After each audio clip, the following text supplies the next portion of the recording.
What would you do if you only had 1 minute left to live? I used to think this question was just a cliché, a dramatic thought exercise for books or movies. I never imagined I would actually face it one day. But that's exactly what happened to me.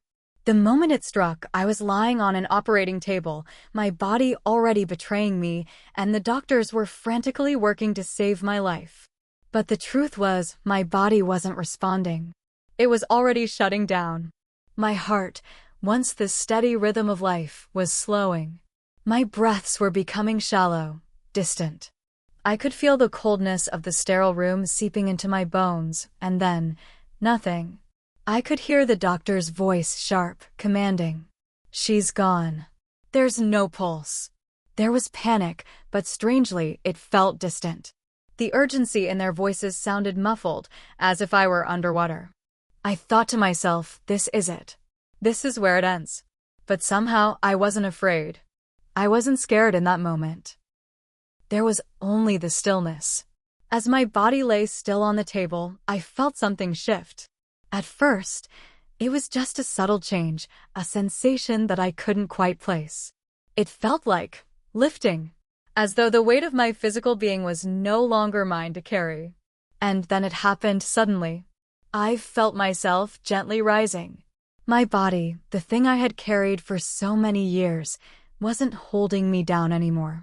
I was floating. Up. Higher and higher. At first, I couldn't comprehend what was happening. But when I looked down, I saw myself, the physical me, still lying there, motionless on the operating table. It was as though I were watching from above, seeing the doctors working over my body. I wasn't scared. In fact, I felt a profound sense of calm. I wasn't alone. It was almost as if the air itself was alive, surrounding me with a warmth that was impossible to describe. The light around me seemed to pull me in. It was unlike any light I had ever seen before. Gentle, soothing, yet filled with an undeniable power. It wasn't just light in the conventional sense. It was alive, breathing, and filled with love.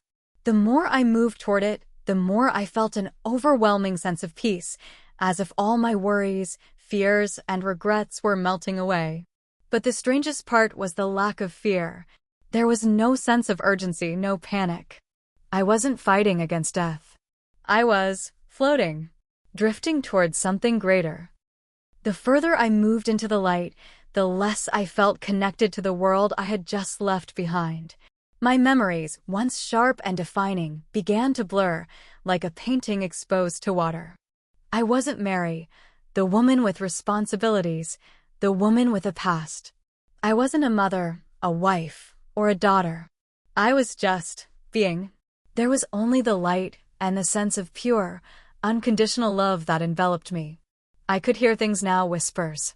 But not whispers in the traditional sense. It was more like understanding being transmitted to me without words. A communication beyond language, beyond sound. There was a presence, a force, so kind and loving, yet powerful beyond anything I had ever known. I was drawn to it, but I wasn't afraid. And then it happened. A voice, calm and kind, but somehow firm, reached me through the light. "You can stay if you wish. Or you can return." I froze. The words struck me like a lightning bolt, and yet there was no fear, no hesitation. I wasn't quite sure what it meant. What was returning even supposed to mean? I had no desire to leave this warmth, this peace. Everything I had ever feared, the pain, the suffering, the losses, and the heartbreak seemed so insignificant compared to this feeling of oneness, this peace. But then, memories began to flood back into my mind. My husband's face, my children's laughter, the warmth of home, the simple joys of living. How could I just leave them behind? How could I walk away from the life I had lived, from the people I loved? I wasn't ready. Not yet. I thought of my family, the people who had meant everything to me.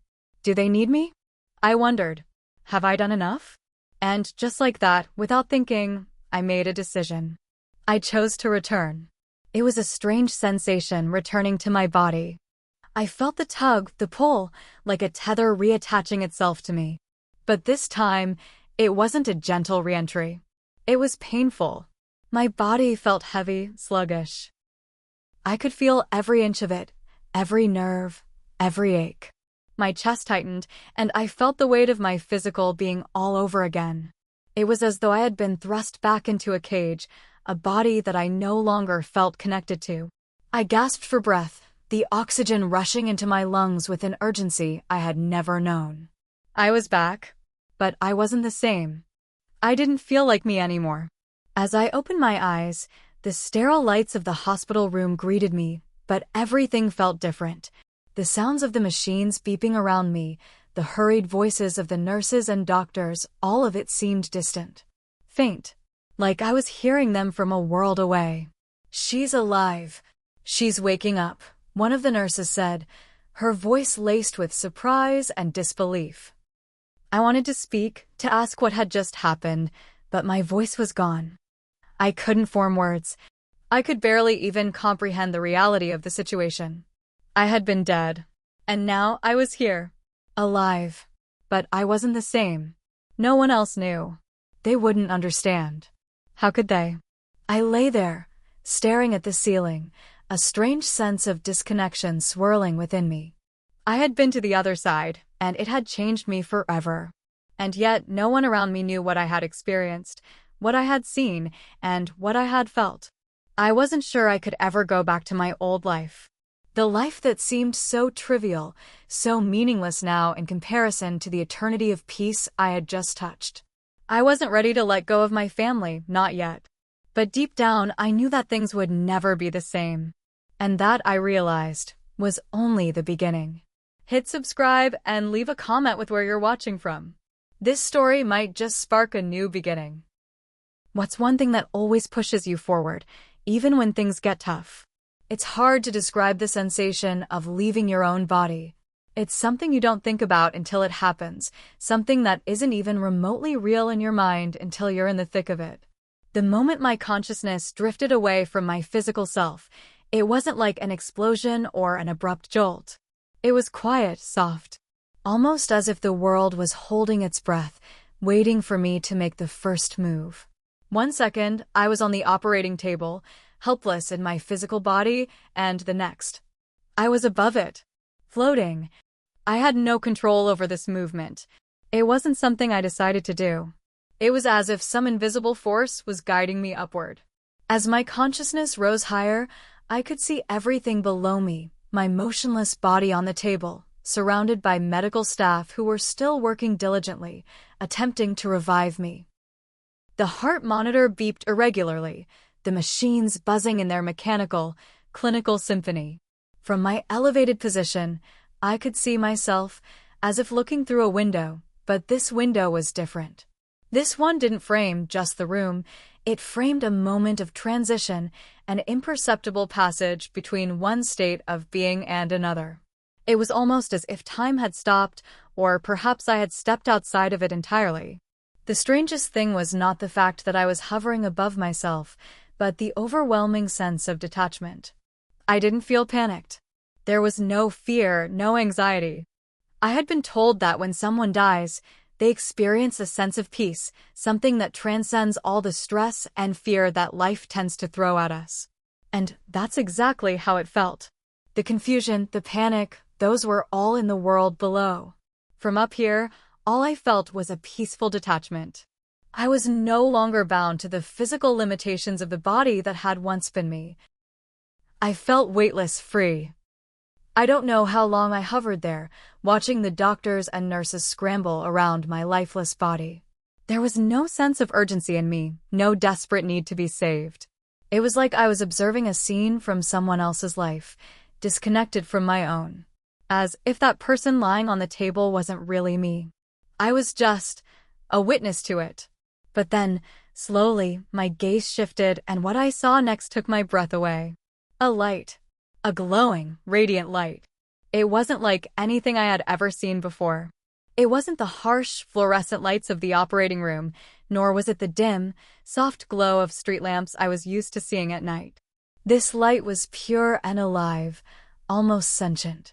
It wasn't just something you could see, it was something you could feel deep inside, like the warmth of a hug after a long, cold day. Like sunlight on your skin when you've been in the dark for far too long. This light wasn't blinding. It didn't hurt or overwhelm. It welcomed me. It was gentle, comforting, yet it felt powerful in a way that nothing I had ever experienced could compare to. Every inch of me was drawn to it. At first, I hesitated. I didn't know what to do. I didn't know where it would lead. But it was like the light itself was speaking to me, calling to me softly but insistently, as though it was my destination and I could no longer resist its pull. I drifted closer. The more I moved toward it, the more everything else seemed to fade away. The sterile environment of the operating room, the frantic voices of the doctors and nurses, it all faded. I could no longer hear the beeping of the machines or the sounds of footsteps on the linoleum floor. The world that I had just been a part of was becoming smaller, less important. The light wasn't just bright, it was alive. And it wasn't just outside of me, it was inside me, filling me with warmth and a deep, indescribable sense of peace. As I moved closer, I began to notice that the light had a texture, a depth. It wasn't just a surface-level glow. It was as if it had layers, dimensions. I couldn't explain it. How could you explain something so surreal? But somehow it felt real, like it was a place, a destination, something more than just an abstract concept. I could feel myself getting closer to the light, but the more I moved toward it, the more I felt distant from everything else. I was no longer tied to my earthly concerns, my fears, my responsibilities, my regrets. They were all gone. In the presence of this light, I felt completely free. And then, in the center of the light, I saw it. A figure. At first, it was blurry, an indistinct shape surrounded by the glow. But as I came closer, it became clearer. It wasn't a human figure, not exactly. It had no definitive shape, no face I could recognize, no form that belonged to any known being. But somehow I knew. I knew it wasn't threatening. I knew it wasn't there to judge me. There was no need for words. In that space, words didn't seem to matter. The figure and I communicated without speech, without sound. It was more like a feeling that was exchanged and understanding. A connection that transcended anything I had ever known. And then, through this unspoken exchange, I felt something shift. The figure, without moving, communicated something to me. You can stay, if you wish. Or you can return. I froze. I wasn't ready for this. I had no idea what it meant. What did it mean to return? Did it mean going back to the physical world? Back to the body I had just left behind? Back to the life I had known? I didn't want to leave this light. I didn't want to leave this peace. I didn't want to go back to the pain, the struggles, the confusion of life. Everything here was perfect, pure, whole. There was no fear here, no suffering, just peace. But then, as the figure seemed to hold space for me, something stirred deep within me. A memory. My family, my children, my husband, my home. I couldn't abandon them. They needed me. They didn't know what I was experiencing, but they needed me. The decision felt impossible. But in the depths of my being, I knew what I had to do. I wasn't ready to leave them behind. Not yet. So, with a trembling, almost imperceptible nod, I chose to return. The moment I made my decision to return, the light seemed to pull back slightly, as though giving me space to breathe. But even though I had chosen to go back, something inside me had irrevocably shifted. I had crossed a threshold, stepped into a realms that defied understanding, and it was impossible to forget the purity and peace that surrounded me in that space. I wasn't sure what was going to happen next, but there was an undeniable truth in me. I had been changed. As I started to feel myself being drawn away from the light, I realized it wasn't just the environment that was transforming. I was transforming, too. I wasn't merely returning to the same world I had left behind. No, I wasn't the same person anymore. How could I be? I had glimpsed something greater than myself, something far beyond the realm of human understanding. I had been touched by an unconditional love that transcended everything I had known. The space around me was fading now. The vibrant, alive light dimmed, not in a way that was cruel, but in a gentle, reverential manner, as though it respected the choice I had made. Slowly, the figure faded with it, becoming less and less distinct until it was no more than a shadow in the distance, blending into the background of the ethereal glow. The light didn't just disappear, though. As I started to feel the familiar tug of my physical body, it left an imprint on me, a sensation that was with me, deep within my soul. It felt like an eternal embrace, and it left me with an overwhelming sense of peace. But something else lingered. A message. It wasn't communicated through words, as our human language would define them. It wasn't spoken, but it was felt. The message wasn't simply a voice, but a presence that I could sense in the very marrow of my being. It was as if the light itself was imparting a truth I hadn't understood before. You are loved. You are never alone. Life is about connection, compassion, and love.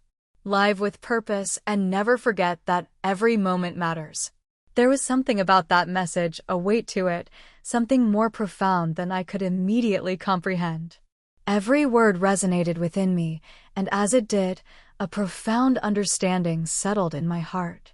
It was as though everything I had ever questioned, every fear I had ever harbored about life, death, and the universe, was answered in that single message. And somehow, in that moment, I understood. This experience had shown me something incredibly vital. It wasn't about grand gestures or extraordinary achievements. It wasn't about striving to leave some sort of legacy.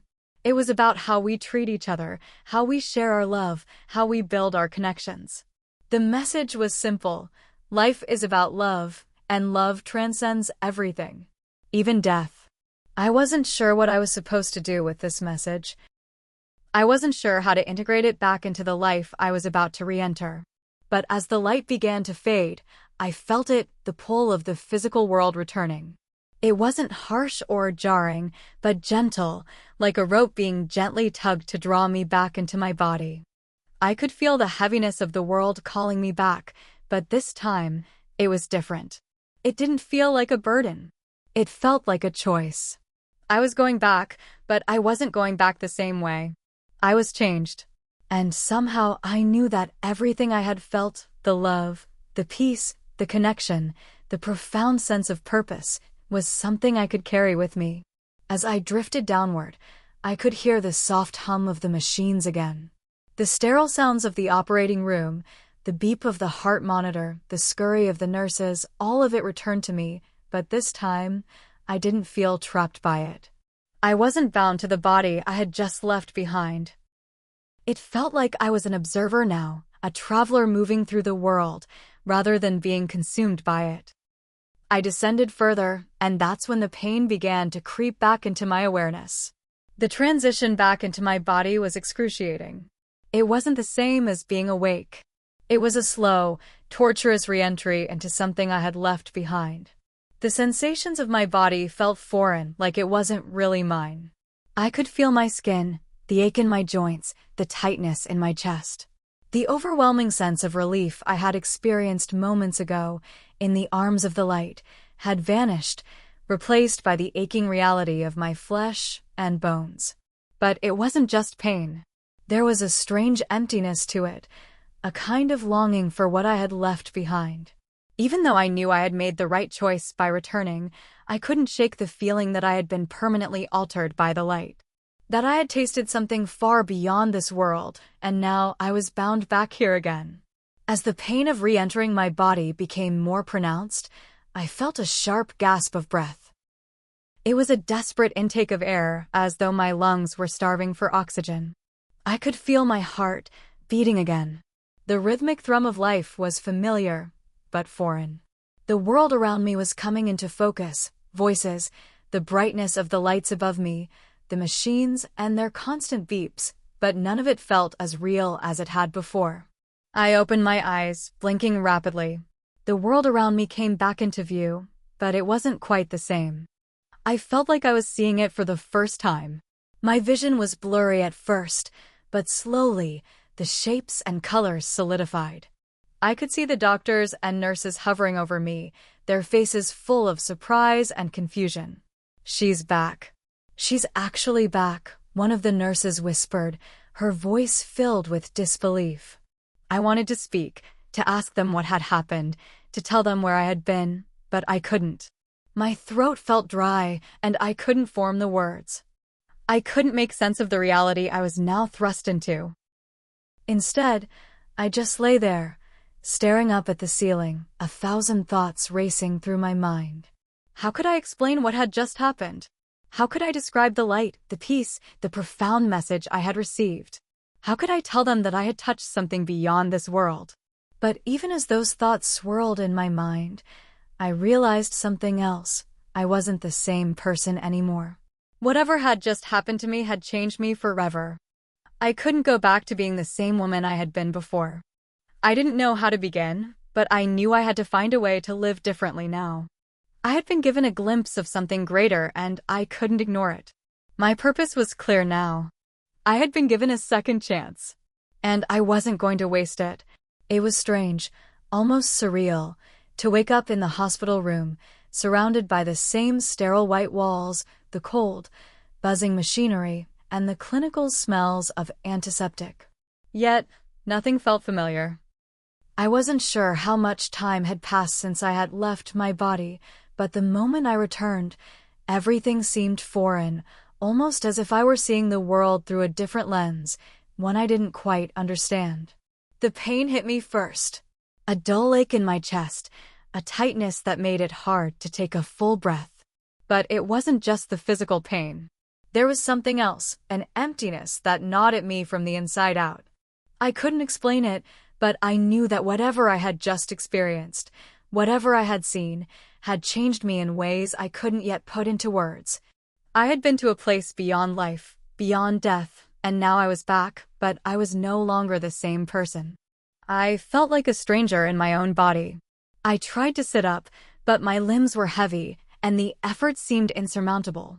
The beeping machines beside me beeped in a steady rhythm, like the beating of my own heart, a reminder that I was alive. But what did it mean to be alive now? What was the point of this existence that I had returned to?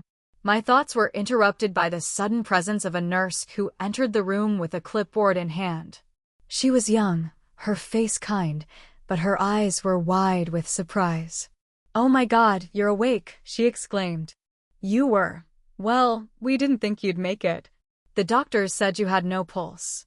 No heartbeat." I stared at her, my throat dry, my mind racing. I wanted to speak, to ask her questions, but my voice wouldn't come. How could I explain what had just happened? How could I tell her that I had crossed over to the other side, that I had felt the presence of something beyond this world, something that made everything else seem so small and insignificant? But instead of speaking, I just lay there, blinking up at her, my mind swirling with the echoes of the light, the warmth, the message. "You're going to be okay," she continued, trying to reassure me, but I didn't know if I believed her. The words didn't seem to make sense anymore. The world didn't seem to make sense. I wasn't sure how much time passed before my family arrived. My husband, Dan, and my children, Emma and Ben, burst into the room, their faces a mix of joy and disbelief.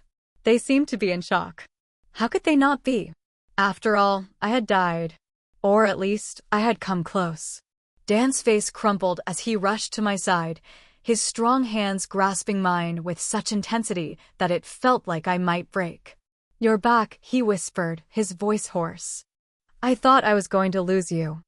I could see the tears in his eyes, but they didn't move me. Not in the way I expected. Before, I would have felt that overwhelming urge to comfort him, to tell him everything would be okay. But now, I didn't feel like me. I didn't feel like the woman who had been married to him for 20 years, the woman who had given birth to their children and made a life with him. I didn't feel like I belonged in this room, in this life. Ben, my teenage son, hovered near the door, his hands nervously tucked in his pockets. "Mom, are you okay?" he asked. There was fear in his voice, but also a desperation to understand what had happened. I opened my mouth to speak, but again, nothing came. What could I say? How could I explain to them that I had been given a glimpse into something far greater than this world, that I had seen the truth, and now I couldn't unsee it? I couldn't find the words to describe what had happened to me, but I knew this. I had been to a place where love and peace reigned, a place where everything made sense, a place where the boundaries of life and death blurred into one beautiful, eternal reality. And I was torn between wanting to stay there and the pull of the life I had left behind. The silence between us stretched, thick and uncomfortable. I could see the worry on their faces, but I couldn't bring myself to comfort them. I didn't know how. Dan finally spoke, his voice soft but firm. "You've been through something incredible, haven't you?" he asked, his hand still holding mine. I nodded slowly, unsure of how much to reveal. What could I possibly say to make them understand? How could I explain that in that place beyond life, I had felt whole, perfect, and unburdened by the fears and struggles of earthly existence? I wanted to tell him everything, but I couldn't. The words didn't exist. The nurse came back in, and she smiled kindly at my family. "I'm going to give her some space," she said. "I'll check in on her again soon. Just let her rest." As she left, Dan sat down beside me, his hand never leaving mine. I could feel his warmth, his presence, and I was grateful for it. But it wasn't the same. I wasn't the same. In the hours that followed, I tried to piece together my thoughts. What was I supposed to do now? How could I go back to the life I had left behind? It wasn't just the physical pain I was dealing with, the ache in my chest, the fog in my mind. It was the realization that I had been changed in ways I couldn't even begin to explain.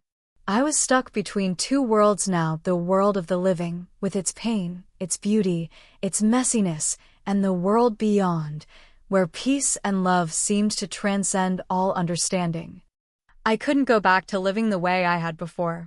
The experiences I had were too profound, too life-altering. As I lay there, watching my family interact, I realized how deeply I felt out of place. They were still the same. They still lived in the same world, with the same concerns, the same fears. But I had glimpsed something else. Something bigger. Something eternal. It wasn't their fault. It wasn't even mine. But I felt different. And as much as I wanted to comfort them, to tell them that I was okay, to reassure them that I was back, I knew deep down that I couldn't go back to being the woman they once knew. I had changed, and there was no going back. My body may have returned to this world, but my soul was somewhere else. Hit subscribe and leave a comment with where you're watching from. This story might just spark a new beginning. What's one thing that always pushes you forward, even when things get tough? In the days that followed, life seemed to move on without me. I was back, physically, but emotionally I was suspended in limbo, floating between two worlds. My family was overjoyed that I had returned, but there was an air of unease about them. They didn't know how to act around me. They were thrilled that I was alive, but they didn't understand what had happened. And I didn't know how to make them understand. How could I? I tried to explain, tried to make them grasp what I had experienced during those moments when my heart had stopped, but every time I opened my mouth, the words felt too small, too inadequate. How do you tell people that you saw the light? The kind of light that makes everything else seem insignificant. I whispered one evening, more to myself than to anyone else. Dan, sitting at the foot of the bed, looked up from his phone, a concerned expression crossing his face. He was trying, I could see that. But his brow furrowed when I mentioned the light again. "Mary, you need to rest. You're going through a lot right now. It's natural to have some strange memories." I had expected him to say that. He didn't know what to do with me, not really. No one did. He thought it was a hallucination, the product of drugs, exhaustion, or trauma. But it wasn't. It was real. I felt it in my bones. I knew it in every fiber of my being. I had been in the presence of something beyond our comprehension. Something pure, something vast and full of love. But it was so hard to convey that to him, to them. The hardest part wasn't the physical healing, It was the emotional isolation. I couldn't connect with anyone in the way I used to. My friends came to visit, offering words of comfort, but all I could think was how meaningless their concerns felt. They were still wrapped up in the little dramas of their lives, unaware of the deep spiritual truth I had seen. How could I tell them that none of it mattered in the grand scheme of things? How could I make them understand that I had been granted a second chance at life, but it came with a price, an eternal awareness that life was fleeting, fragile, and full of untapped potential? I spent hours alone, lying in bed, trying to reconcile my experience with the world around me. It was like I was watching life from behind a glass wall, seeing everything but unable to touch it. My children would come in and talk to me, their voices full of love and concern, but I felt disconnected. I wasn't the same person anymore. How could I be? I had seen what came after life, what waited beyond the veil of death, and everything else seemed so small now. I began to withdraw from them. It wasn't intentional, but it was inevitable. I couldn't pretend like everything was the same. I couldn't act like I hadn't been touched by something far greater than anything any of us had ever experienced. One afternoon, a week after I was discharged from the hospital, I found myself sitting in the kitchen, stirring my coffee absent-mindedly. The house was silent, the kids at school and Dan at work. I should have been glad for the quiet, but all I felt was the weight of isolation. It was as if I were in a different dimension, watching my life unfold from a distance. I took a deep breath and closed my eyes, hoping that some sense of clarity would come. But instead, I felt that familiar emptiness creeping in again. A void that nothing seemed to fill. I was stuck between this world and the other, the one I had briefly been a part of, and I couldn't reconcile the two. Then I felt it. A shift. It wasn't physical, but it was undeniable, a subtle presence, something that reached out to me in the silence. It was faint at first, but it grew stronger with each passing moment, filling the room with an energy I couldn't quite explain. I didn't have to ask, I just knew. This wasn't a figment of my imagination. It was real. The presence was as real as the coffee mug in my hands. I took a shaky breath and closed my eyes tighter, willing the presence to make itself known. And then I heard it, not with my ears, but with my soul. You are not alone. You are loved. The words weren't spoken aloud, but they echoed in my mind, in my heart, as if they were coming from deep inside of me, not outside. The message was unmistakable. I am not alone. For the first time since I had returned, I felt that warmth again, the love that had filled me when I was in the light. I felt it surround me now, as though the universe itself was speaking directly to me, reminding me that I wasn't forgotten, that my experience wasn't a mistake or a delusion. I swallowed, tears welling in my eyes as I grasped the full weight of the message. But the presence wasn't finished yet. It felt like it was just getting started. You must share what you have learned. I opened my eyes in surprise. Share what I had learned. How could I possibly do that? How could I make people understand? I had tried before, and they hadn't believed me. They hadn't wanted to believe me. Everyone I had spoken to had looked at me like I was insane. Was I supposed to continue speaking about the light, about the other side, when everyone thought I had lost my mind? But the message was clear. I had been given something, a gift, a glimpse into the vastness of existence, and I couldn't keep it to myself. I couldn't pretend that nothing had changed, that I hadn't learned something profound that could help others understand the true meaning of life. As the presence faded, leaving behind a lingering sense of peace, I was filled with an unshakable determination. I would tell them. I would tell my family, my friends, anyone who would listen. I would make them understand that life wasn't just about the day-to-day struggles, the bills, the jobs, the problems. Life was about love. It was about connection. It was about the light we all carry within us. I knew it wouldn't be easy. There would be skepticism, disbelief, ridicule. But I couldn't let that stop me. I had to try. If I could help just one person understand that love transcends all things, that we are never alone, then it would be worth it. With newfound clarity, I stood up from the chair, feeling the weight of the moment settle in. I knew my journey wasn't over. It had only just begun. The weeks that followed were a blur of conflicting emotions. I was still grappling with my physical recovery, the constant ache in my chest reminding me that I had come too close to death, but it was the emotional toll that truly weighed on me. My family continued to rally around me, but there was a quiet barrier between us that neither of us knew how to breach. They were just glad I was alive, and I was grateful to be here, but in my heart, I knew that my return to the living had cost me something irreplaceable. I couldn't be the same person I was before. Dan and I sat at the kitchen table one night, the soft hum of the refrigerator the only sound in the room. I could hear the kids playing in the other room, and the sense of normalcy felt wrong. My life had shifted in ways they couldn't understand. The world felt like a dream, like I was walking in a fog, unable to fully engage. Dan noticed my distant expression and set down his cup of coffee. "Mary, talk to me. I don't know what's going on in your head, but I can see it in your eyes. You're not the same. And neither am I. I know you're not okay, and we need to figure this out." His voice was full of concern, but I heard something else there, an edge of frustration. He was trying, I could tell. He wanted to help me, to pull me out of whatever I had fallen into, but the truth was that I was too deep. I had seen beyond the veil, and no matter how hard I tried, I couldn't unsee it. The problem wasn't my physical recovery. It was that I couldn't go back to living as I had before. "I'm not the same," I whispered, my voice breaking the silence. "And I don't think I can ever be that woman again." Dan's eyes softened. He reached for my hand across the table, his touch grounding me, but it couldn't erase the chasm I now felt between us. "Mary," he said gently, "I know you're struggling with this, but you've got to talk to me. Tell me what's going on inside your head. Please. I can't help you if you shut me out."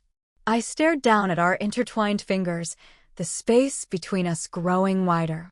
How could I explain the feelings I had, the connection I felt to something so much bigger than this life? How could I tell him that when I was on the other side, I had felt such deep peace that I wasn't sure if I wanted to come back? That I had been in the presence of a love so vast that I was overwhelmed by it? How could I put that into words when I couldn't even make sense of it myself? I saw something, I started, my voice trembling as the memories came rushing back. "I saw the light, Dan. I saw it. And I know now, that there's so much more to life than this. So much more than just the things we fight for and worry about every day." His grip on my hand tightened, and I could see the concern flicker in his eyes. But there was something else there too, something I couldn't quite place. Was it doubt? Skepticism? Or was it fear?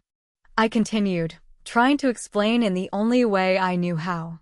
It's like everything we think is important, the bills, the work, the fighting, the stress, it's all so small. I saw beyond it all, Dan. And now, I don't know how to live here anymore. In this world. I can't go back to what we were. He leaned back in his chair, his expression pained. "Mary, you're scaring me. You're talking about something that doesn't make sense. You were in a coma. You're recovering from a life-threatening experience. Maybe this is just part of that. But we have to move forward, okay? We can't just stay here, stuck in the past." I shook my head, feeling a pang of sadness. I knew what he was saying. He was right, in a way. But how could I explain that I wasn't stuck in the past? How could I make him see that I was caught between two realities, the life I had known and the one I had seen, the one I had glimpsed beyond the veil?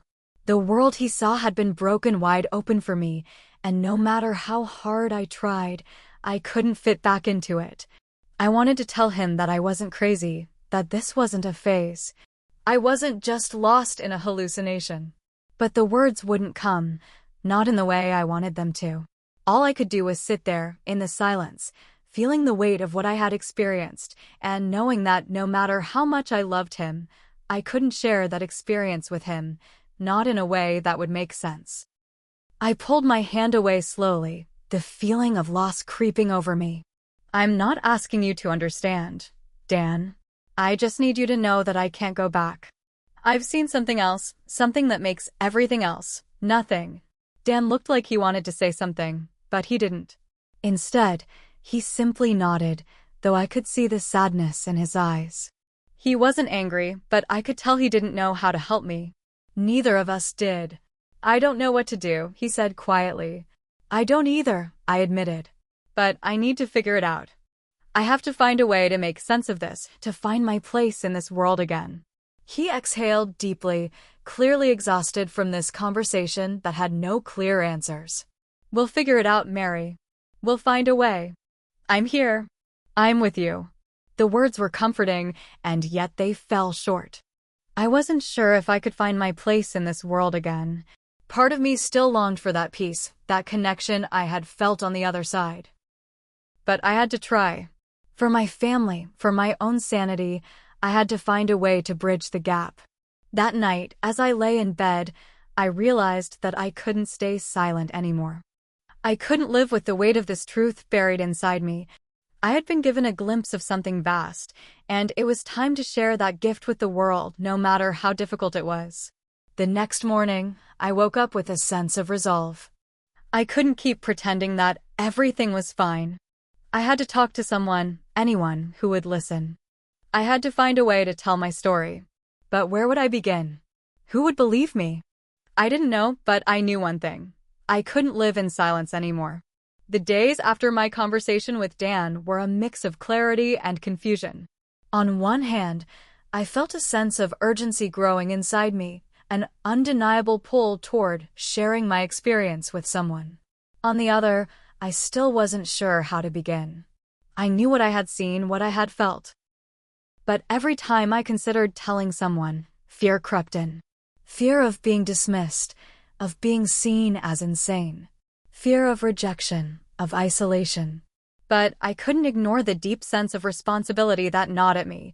I wasn't supposed to keep this to myself. What I had experienced was too profound, too real. I had been given a second chance at life, but that second chance wasn't just for me, it was for something greater. It was a gift that needed to be shared, to help others see beyond the veil of their own limited perspectives. I thought about telling my friends first, but I hesitated. We'd always had light-hearted conversations, talking about the small things: work, family, the latest TV shows. How could I bring up something so monumental, something so beyond their understanding? Could they even begin to grasp what I had lived through? I pushed the thought aside for the moment.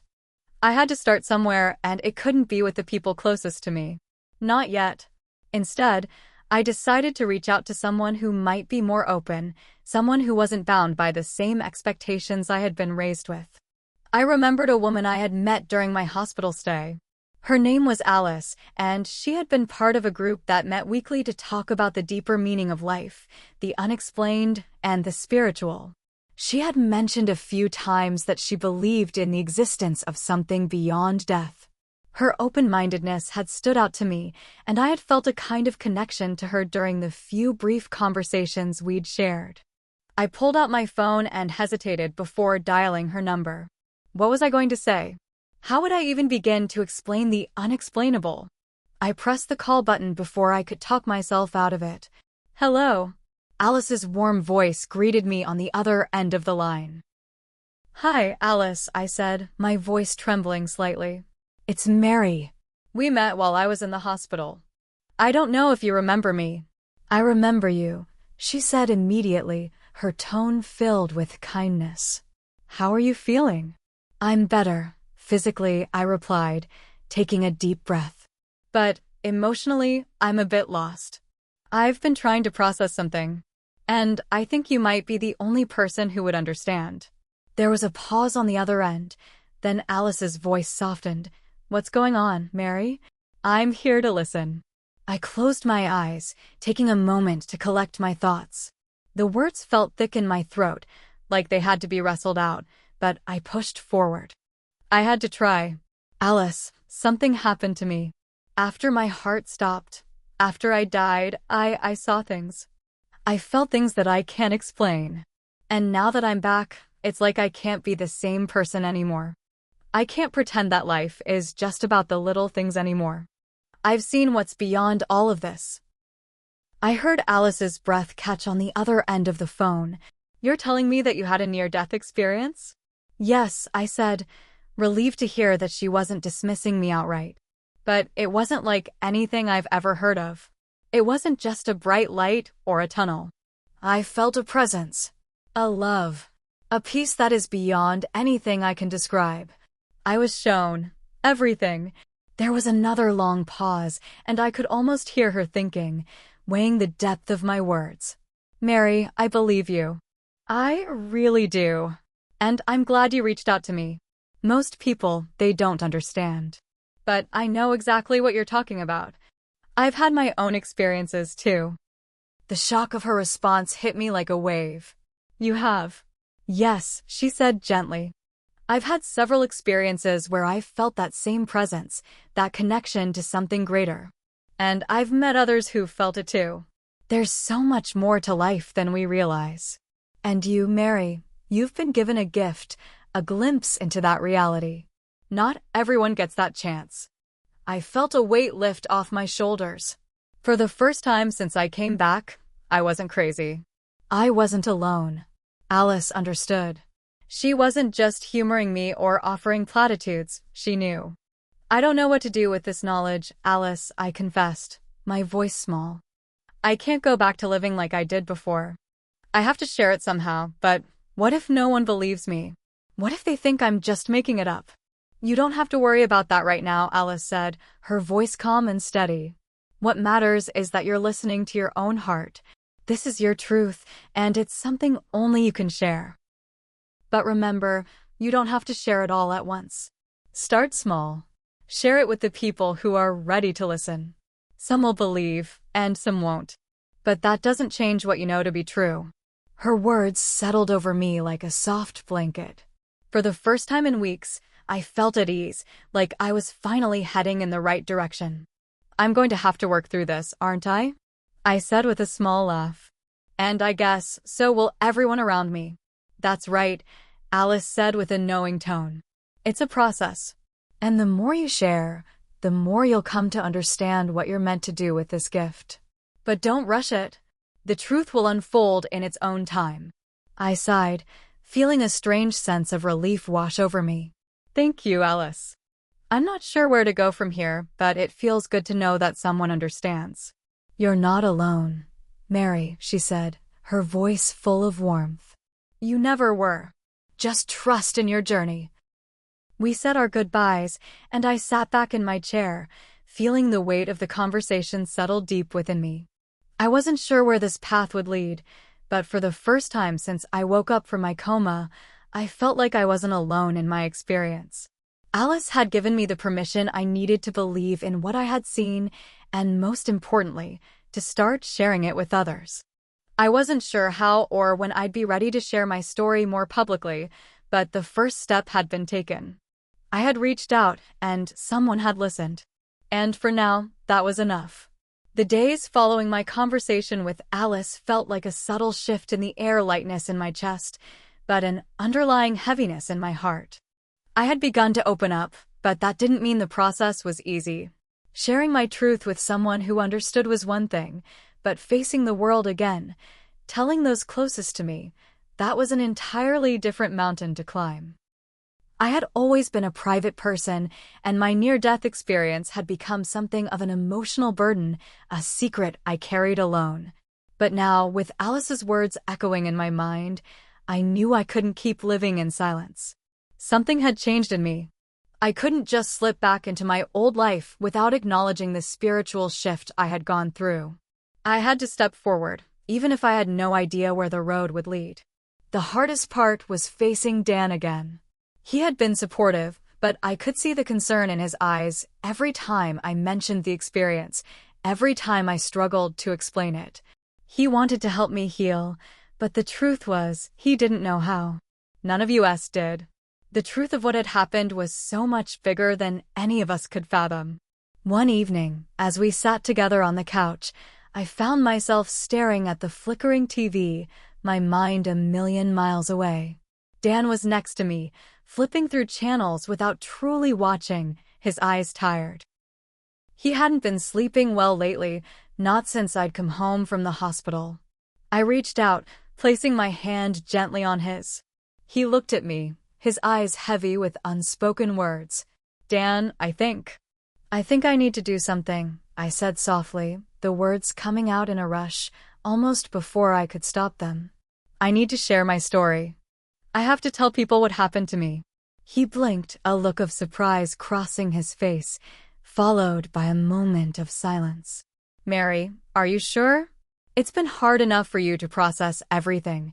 I know you're not the same person you were before. I can see that. But, I know, Dan, I interrupted, squeezing his hand. I know. But it's more than that. I've seen something that I can't ignore. I've felt something so real that I can't pretend it didn't happen. I can't pretend it didn't change me. I paused, trying to gather the words that still felt too big to say. I've been given this chance to live again, and I have to do something with it. I have to share what I've learned. I'm not going to keep this to myself anymore. I don't know exactly how it's going to go, but I know I have to start talking about it. Dan's face softened, though I could see the worry still there, etched in the lines of his brow. I understand, Mary. But I just don't want you to get hurt. People aren't always kind about things they don't understand. What if they think you're crazy? What if they dismiss you? I'm ready for that, I said, my voice stronger than I felt. I can't keep hiding this, Dan. I've seen the truth, and I can't go back to pretending like I haven't. What I experienced was real. It's bigger than any of us. And if one person hears me, and it helps them, then it will be worth it. Dan was quiet for a long moment, his hand still holding mine, but I could feel the weight of his concern. I could also feel his love for me, his desire to support me, even if he didn't fully understand what I had gone through. I just want you to be happy, Mary, he said quietly, his voice filled with emotion. You've been through so much already. But if this is what you need to do, then I'll be here for you. His words wrapped around me like a blanket, providing the reassurance I needed. He didn't understand it, not completely, but he was willing to stand by me, to support me as I took this next step. And that was all I needed. The next morning, I woke with a newfound resolve. I had made the decision I would share my story, but where would I begin? Who would listen? And more importantly, who would believe me? I thought of Alice and the encouragement she had given me. I thought of the comfort in her voice when I told her about my experience. I knew that reaching out to others like Alice, people who would understand, was my first step. But the thought of publicly sharing my story, opening myself up to judgment, still filled me with anxiety. The answer, I realized, was simple. I had to start small. I began by reaching out to a few people I knew who might be open-minded. I contacted a friend from a local community group who had always been curious about spirituality and life beyond the physical world. She had once mentioned to me in passing that she'd had her own experiences with unexplained phenomena. It felt strange at first, awkward, even. I typed out the message, deleted it, and typed it again. But eventually, I hit send and waited. The response came quickly. I'm so glad you reached out. I'd love to hear what you've been through. Let's meet up soon. It was a small step, but it was enough to keep me moving forward. That small connection, that initial bit of validation, was exactly what I needed to continue. A few days later, we met for coffee, and I told her about my experience, about the peace I had felt, the love I had encountered, and the clarity that had washed over me in those moments beyond life. She listened intently, nodding at all the right moments. When I was finished, she took a deep breath and said, "You're not crazy, Mary. What you're saying resonates with me. I've had experiences like that too, and I know you're telling the truth. Thank you for sharing this with me." Her response, so simple yet so powerful, was exactly what I needed to hear. She didn't dismiss me. She didn't try to explain it away. She simply accepted it, and in doing so, helped me see that I wasn't as alone as I had feared. The more I shared my story, the more I began to realize that there was a community out there, a group of people who were ready to hear my truth. They were waiting for someone like me to speak up, someone who had experienced something they couldn't explain but knew in their heart was real. This was just the beginning. Once I had shared my story with a few people I trusted, the floodgates began to open. It started small, but there was something undeniably powerful about it. The more I spoke, the more others seemed to step forward, eager to share their own experiences and thoughts. It felt like a ripple effect, where my own journey of truth sparked something in others. People who had long kept their own stories hidden, afraid of judgment or disbelief, began to feel the courage to speak their truths, too. At first, I started meeting people in quiet, private settings over coffee, in parks, or in the hushed corners of local bookstores.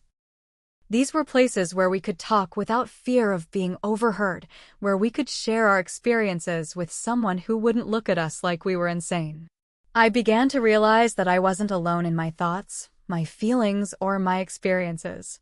There were so many others out there who had walked similar paths, who had seen something beyond the veil of ordinary life, and who, like me, were desperate for someone to listen. One such meeting was with a woman named Susan. She was an older woman, easily in her late 60s, with an air of wisdom about her, a quiet grace that made her seem like she had lived through more than most people could imagine. We met at a small cafe one chilly autumn afternoon, and I could tell from the start that she had an aura of calm about her, as if she knew exactly what I was going through. She invited me to sit, and as soon as we were settled, she smiled gently. "I've been waiting to talk to someone like you, Mary," she said softly. "I'm so glad you reached out." I blinked, surprised. "You've been waiting?" Susan nodded. "I've had my own experiences, too. When I was younger, I had an accident. I was in a coma for several weeks, and when I woke up, I knew things had changed. I had seen things, felt things, and I came back with this deep sense of peace, but also with this overwhelming urge to share it with others. I wanted to tell the world that there's more to life than we realize." I couldn't help but smile at the familiarity of her words. It was like hearing my own thoughts spoken aloud. That's exactly how I feel. I keep thinking if I don't speak about what I saw, then it was all for nothing. But I'm scared, Susan. What if people don't understand? What if they think I'm crazy? Susan leaned forward, her eyes steady and compassionate. "Mary, people will always have their doubts, but you can't let that stop you. The truth is, when you've had an experience like ours, when you've seen the things we've seen, felt the love we've felt, you can't go back to living a life of silence. It's not about convincing anyone, it's about being true to yourself. The world will catch up eventually." Her words were a balm to my soul, soothing the ache of my fears and doubts. But how do I get started? I don't even know where to begin. I don't want to be rejected. "I started by sharing with just one person," she said with a gentle smile. "And then one person turned into two. Two turned into 10. The key is to start small. You'll be amazed at how many people are waiting to hear the truth. They're out there, just like you and me. They're looking for something to help them understand the mysteries of life and death." As I listened to Susan's story, a profound realization washed over me. This wasn't just about me anymore. This wasn't just about sharing my experience for my own peace of mind. This was about helping others find the answers they had been searching for their entire lives. This was bigger than me, bigger than my fears. This was about connecting to the deeper purpose of our existence, about reaching out to those who felt lost, uncertain, or afraid, and showing them that there was more, so much more, waiting for them on the other side. We spoke for hours that afternoon, and by the time I left the cafe, I felt lighter, freer. Susan had given me not only the courage to continue sharing my story, but also the confidence to believe that I wasn't alone in this journey. I was part of a community, a network of people who understood, who had walked similar paths, and who were eager to help one another heal. Over the next few weeks, I began to expand my reach. I started attending support groups and talking with people who had experienced near-death encounters of their own. The stories I heard were incredibly diverse, yet they shared a common thread: Every single person I spoke with had felt something deeper than the physical world, a love, a peace, a connection that transcended time and space. It was as if we had all touched the same source of truth, a truth that was waiting to be discovered by the world at large. One of the most poignant conversations I had was with a man named David. He was in his early 50s and had survived a massive heart attack just 2 years earlier. He told me that when he was unconscious, he had found himself in a vast, infinite space, surrounded by an overwhelming sense of love and warmth. It was unlike anything he had ever felt in his life. "I felt like I was home," David said quietly. "I wasn't afraid. In fact, I felt more alive than I ever had. But then I was told I had to go back, that it wasn't my time. And when I woke up, I was different. I wasn't the same man anymore. But no one believed me. They thought I was just recovering from the trauma of the heart attack." I nodded, understanding all too well. "What do you think you were supposed to learn from it?" David's eyes sparkled with clarity. "I was supposed to understand that life is precious, more precious than I ever realized. And that love is what matters most. We get so caught up in the day-to-day, in the little things that don't really matter in the grand scheme of things. But that experience showed me that love is everything, and I'm trying to live my life with that understanding now." His words mirrored my own thoughts, and I felt a deep sense of connection to him. I was beginning to see that these experiences, these encounters with the divine, were not just personal, they were universal. We were all part of something much greater than ourselves, and the more we shared our truths, the more we could help others see that same reality. It wasn't just about me anymore. It was about the collective journey. And with every conversation, every person I spoke to, I began to feel the weight of that truth more profoundly. I didn't know exactly where all of this would lead me, but I was starting to realize something important. The more I shared my story, the more I was healing. And in helping others heal, I was healing myself. The more I shared my story, the more I began to understand that the journey was not just about seeking answers or proving what I had experienced. It was about fully embracing the mystery of it all. What I had learned during my time beyond the veil, in that space where life and death blurred together, was that there would always be things beyond my comprehension. And maybe, just maybe, that was okay. By now, I had connected with dozens of people who, like me, had felt the profound and undeniable presence of something greater than themselves. It wasn't a tangible thing, not something that could be touched or explained. It was a feeling, a knowing. The love, the peace, the interconnectedness, it was all real. But the experience of it, the depth of it, was something that defied words. And that was where the difficulty lay. How could I explain what I had seen when there were no words big enough, no language capable of describing what was so far beyond the ordinary human experience? I had spent weeks, months, wondering if I could truly make sense of it. But now I had come to realize that trying to make sense of it all was perhaps the wrong approach. The truth, the essence of it, lay in simply being willing to accept that we are not meant to have all the answers. Some things are just too vast, too profound, to be wrapped up neatly in a package with a bow. And perhaps that was the ultimate lesson I was supposed to learn, that the beauty of life and death was found in the mystery itself. I met with Alice one last time before I made my decision to speak publicly about my experience. We sat at the same cafe where we'd shared our first conversation, and as always, Alice had a way of making me feel at ease, as if she could see straight into my soul. "How are you feeling about everything?" she asked, her eyes searching mine. I hesitated for a moment before answering. "I think I'm ready to let go of the need to have all the answers. I've shared what I experienced, and the more I do, the more I realize that there's a peace in not knowing everything. I've spent so much time trying to make sense of it, trying to fit it into a neat little box. But maybe that's not what I'm supposed to do." Alice nodded, her expression serene. "I think you're exactly where you need to be. Sometimes the most profound experiences in life are those that can't be understood fully by the mind. They're felt, they're lived, but they can't be explained away." I felt a deep sense of calm wash over me. She was right. I had been chasing something, an understanding, an explanation, a reason that could tie everything together in a neat little bow. But maybe, just maybe, the truth was that the experience itself was the gift.